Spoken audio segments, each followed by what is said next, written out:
Bismillahirrahmanirrahim. Assalamualaikum warahmatullahi wabarakatuh. Alhamdulillahirabbil alamin.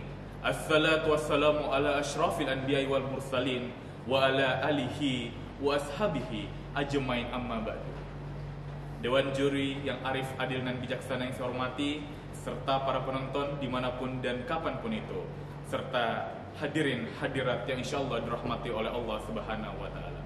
Izinkan saya Muhammad Lutfi Tahir Yamani, mahasiswa Fakultas Hukum Universitas Muslim Indonesia Kota Makassar, menyampaikan sedikit informasi dan sedikit pemahaman betapa pentingnya mengambil hikmah di hari peringatan Isra Mi'raj Nabi besar Muhammad sallallahu alaihi wasallam.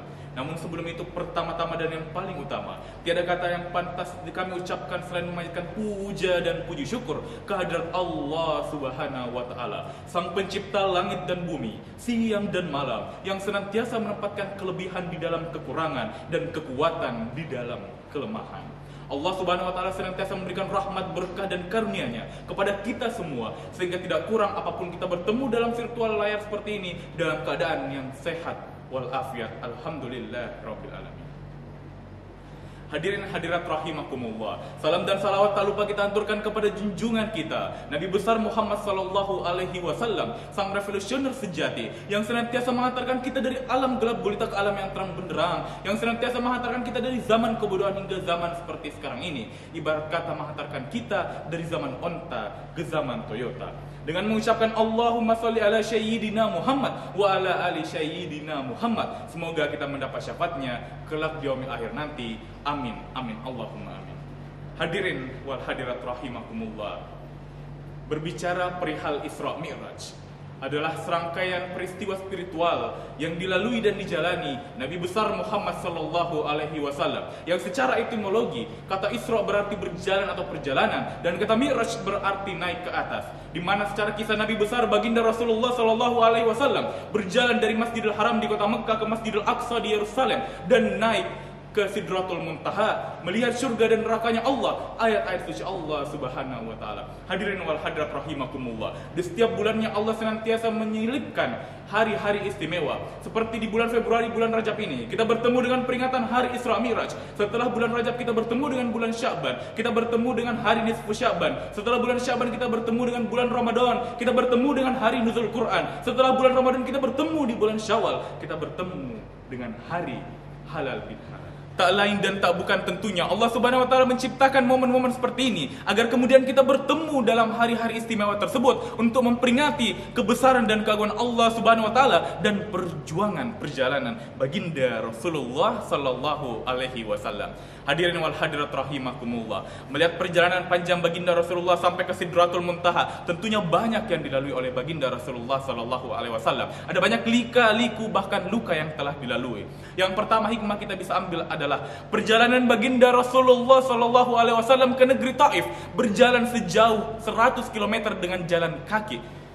Masya Allah. Hadirin wal hadirat rahimakumullah, tak lain dan tak bukan tujuan baginda Rasulullah adalah menyampaikan dakwah Islam agar penduduk Taif dapat menerima dakwah Islam dan bersyahadat la ilaha illallah Muhammadar Rasulullah.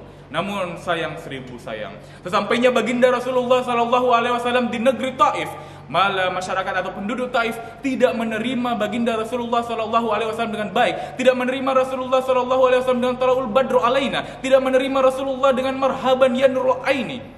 Justru melempari baginda Rasulullah sallallahu alaihi wasallam dengan batu, kayu, bahkan dengan tulang onta, hingga terluka kaki Nabi besar Muhammad sallallahu alaihi wasallam, rompak sendalnya karena cucuran darah beliau, hingga Nabi besar Muhammad sallallahu alaihi wasallam bersembunyi di balik batu, dan datang malaikat Jibril alaihissalam berkata, wahai Muhammad sallallahu alaihi wasallam, jika kemudian darahmu tumpah ke tanah, maka akan kuhancur leburkan dan kuratakan negeri Taif.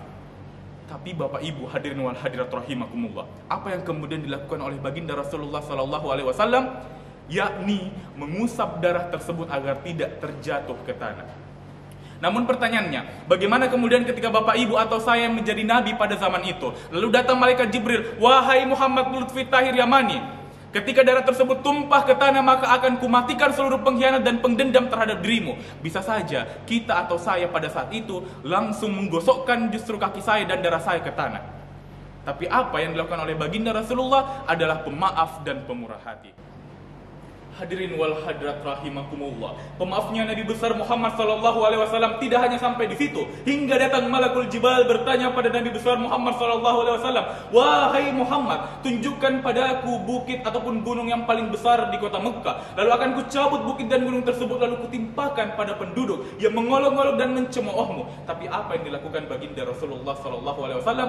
Baginda justru berdoa kepada Allah, "Ya Allah, keluarkan dari tulang surbi mereka anak cucu yang kemudian mayya'budullah, menyembah Allah Azza wa Jalla, Allah Ta'ala tanpa mempersekutukannya dengan apapun." Sungguh hikmah ini memberikan kita betapa pentingnya menjadi pemaaf, pemurah hati layaknya baginda Rasulullah sallallahu alaihi wasallam.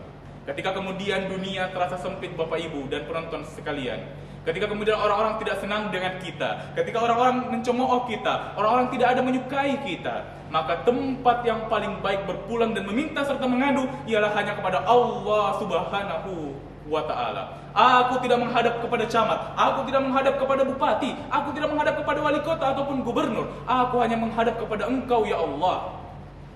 Wajjahtu wajhiya lillazi fataras samawati wal ard. Aku berserah diri kepada Engkau, hanifah muslimah wa ma ana minal musyrikin. Kuberikan dan kuserahkan semuanya kepada Engkau. Inna solati wa nusuki wa mahyaya wa mamati lillahi rabbil alamin.